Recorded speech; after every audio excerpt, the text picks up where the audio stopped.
सभी सुधीजनों को मेरा प्रणाम, नमस्कार एवं अभिनंदन। मैं मनोज कुमार यादव आप लोग के समक्ष एक ये शोध पत्र जो पढ़ने जा रहा हूँ उसका जो शीर्षक है मानव सम से मानव बनने तक के प्रमुख कारण। जैसा कि हम सभी भली भांति जानते हैं कि पुरातत्व का जो अध्ययन है वह मानव का अध्ययन है। यदि मैं अपने शब्दों में कहना चाहूँ तो पुरातत्व का समस्त अध्ययन मानव को केंद्र में रखकर किया जाता है। अध्ययन की इस प्रक्रिया में मानव संस्कृति से संबंधित प्रत्येक आयामों के भिन्न भिन्न अवयवों का अध्ययन होता है और अध्ययन की इस प्रक्रिया में तत्संबंधी संस्कृति के पारिस्थितिकीय तंत्र का अध्ययन भी अपरिहार्य समझा जाता है, क्योंकि यह सर्वविदित है कि बिना पारिस्थितिकी तंत्र के किसी भी संस्कृति सभ्यता या किसी भी देश काल या क्षेत्र का इतिहास का अध्ययन करना असंभव है। कहीं न कहीं ये संस्कृतियाँ, ये सभ्यताएं और मानव इतिहास की जो वह स्वरूप है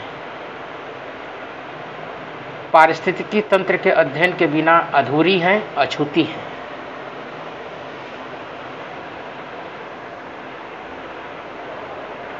यहाँ पे मैं पारिस्थितिकी तंत्र का उल्लेख इसलिए कर रहा हूँ क्योंकि मानव को हम मानव तब कहने लगे जब वो संस्कृति का निर्माता हुआ। वह संस्कृतियाँ सदैव से विकसित नहीं रहीं, वह विभिन्न कालों विभिन्न क्षेत्रों में तत्कालीन स्वरूप में भिन्न भिन्न प्रकार की रही हैं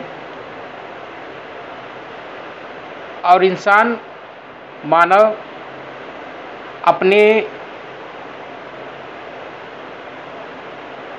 व्यवहारिक जीवन के अनुसार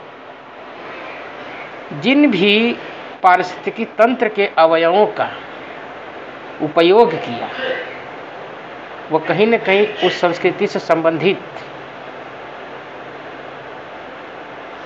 आयामों में दृष्टिगोचर होते हैं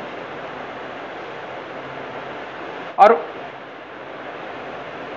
उन्हीं आयामों के जो अवयव हैं एक पुराविद, एक इतिहासकार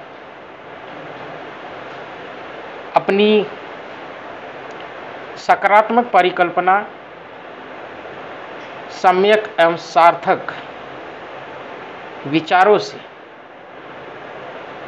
उस संस्कृति को जीवंत स्वरूप देता है, जिससे कि हर व्यक्ति, हर वो इंसान जो संस्कृति को, उस संस्कृति को जानने के इच्छुक होते हैं, उसको जान सके, समझ सके, उसको आत्मसात कर सके और अपने आगामी पीढ़ी को उसके संदर्भ में बता सके। तो इसलिए मैं अपने इस शोध पत्र का जो शीर्षक है मानव सम से मानव बनने तक के जो प्रमुख कारण हैं क्या रहे हैं, जिससे आदिकालीन मानव आज जो वर्तमान स्वरूप का मानव है तब से लेकर के आज तक किन परिस्थितियों में, किन अवस्थाओं में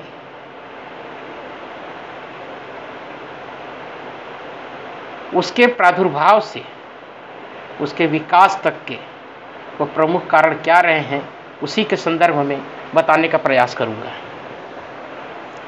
जैसा कि हम भली भांति जानते हैं, मानव संस्कृति का प्रथम अध्याय लिखने वाले मानव वास्तव में पूर्ण मानव न होकर मानव सब मानव थे, जिन्होंने सर्वप्रथम यह प्रमाणित किया कि मानव अन्य प्राणियों की अपेक्षा श्रेष्ठ है, श्रेयस्कर है। मनुष्य एक स्तनपायी प्राणी है। शिशु जन्म लेने के उपरांत कई वर्षों तक अपने अभिभावक के संरक्षण में जीवन व्यतीत करता है। उस दौरान उसे अपने अभिभावक तथा समाज के सामूहिक अनुभवों का लाभ उठाने का अवसर प्राप्त होता है। इस प्रकार हम देखते हैं प्रतिदिन उसके अनुभव में वृद्धि होती जाती है। यह सर्वविदित है कि आदिकालीन मानव अपनी शारीरिक शक्ति के अनुसार अपनी शारीरिक शक्ति में अपने से बृहद एवं बलिष्ठ पशुओं की अपेक्षा दुर्बल था तथा तत्कालीन समय में उनकी संख्या भी सीमित रही होगी, परंतु इसके विपरीत वह अन्य पशुओं से संघर्षरत जीवन में सफल रहा। इसका प्रमुख कारण यह है कि वह अपने आप को वातावरण के अनुकूल बनाने में सक्षम था। वह अपनी वाक शक्ति, मस्तिष्क क्षमता तथा हाथों की सहायता से जिन उच्च कोटि अवयवों की सहायता ली, उन्हीं के द्वारा वह अपनी संघर्षरत जीवन को सहज एवं सरल बना सका। प्रकृति ने मानव को जो वाक शक्ति प्रदान की है वह अन्य प्राणियों की अपेक्षा उत्कृष्ट है, श्रेष्ठ है, श्रेयस्कर है। मानव अपनी वाक शक्ति से अपनी अभिव्यक्ति को व्यक्त कर सकता है। सामाजिक जीवन व्यतीत करने के कारण वह अपने अभिव्यक्ति को सर्वसम्मत अर्थ दे सका, जिसको जनमानस में भाषा कहते हैं। भाषा के माध्यम से सामाजिक अनुभव का लाभ उठाने में सहायता मिली। सामाजिक अनुभव का लाभ तथा भाषा के विकास ने मानव की विचार शक्ति को प्रभावित किया। मानव मस्तिष्क में सोचने एवं विचार करने की शक्ति का विकास हुआ। भाषा के माध्यम से तो मानव अपने अभिभावक तथा समाज के अनुभव का ही लाभ उठा सकता है, परंतु विचार शक्ति के माध्यम से वह स्वयं की समस्याओं के समाधान तथा आवश्यकताओं को पूर्ण करने में सक्षम हो गया।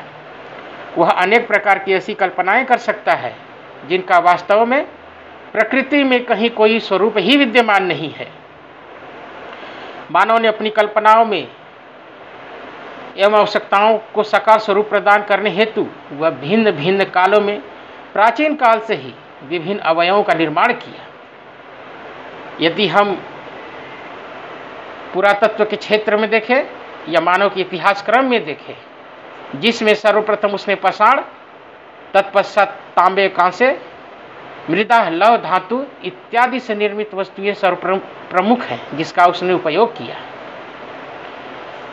यहाँ पे मैं यह बात बहुत ही प्रबल तौर पे, बहुत ही प्रबल स्तर से कहना चाहूँगा कि मानव की ही विचार वो शक्ति है जो उसको आदि मानव से आज जो वर्तमान स्वरूप में जो मानव के भी जो संस्कृतियाँ हैं, सभ्यताएं हैं, उसके जो इतिहास है, उसके विकास के पृष्ठभाग में उसकी मस्तिष्क क्षमता ही बहुत ही महत्वपूर्ण भूमिका अदा की है, निभाई है। यदि हम अपने चतुर्दिक दृष्टिपात करें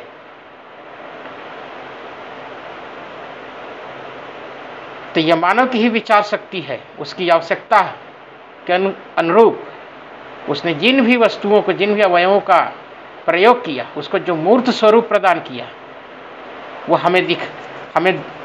हमें चतुर्दिक दिखाई देते हैं।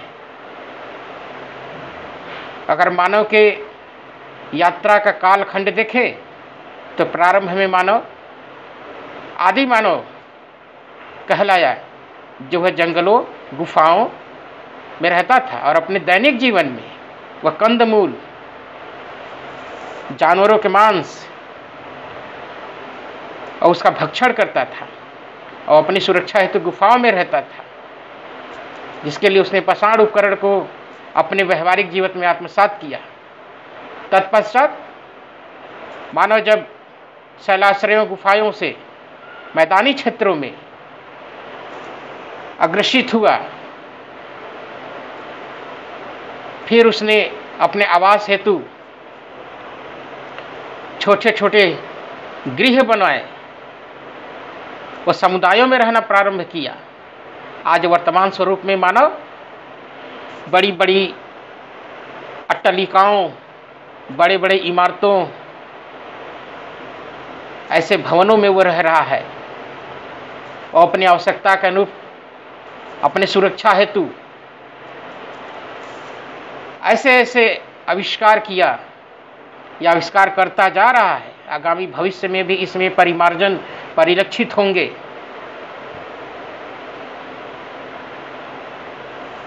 उसने पारिस्थितिकी तंत्र के हर क्षेत्र में अपना आधिपत्य स्थापित किया।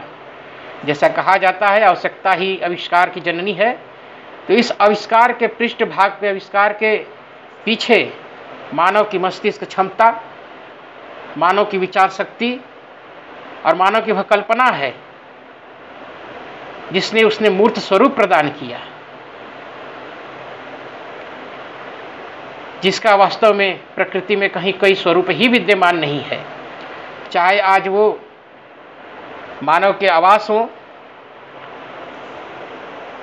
मानव संस्कृति के चारों आयाम जो हैं, सामाजिक, धार्मिक, आर्थिक और राजनीतिक, इस आयामों के हर क्षेत्र में विकास परिलक्षित होता है। हम विकास देखते हैं। ये सदैव से ही ऐसा नहीं हमें प्राप्त होता, न देखने को मिलता है।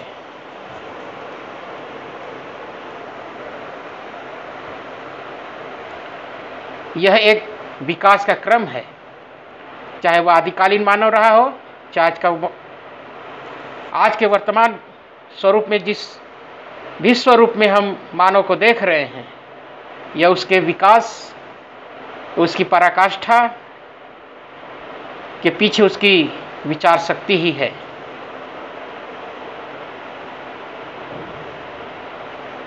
इस शोध पत्र के माध्यम से सिर्फ मैं यह बात प्रमाणित करने की या बात कहने की कोशिश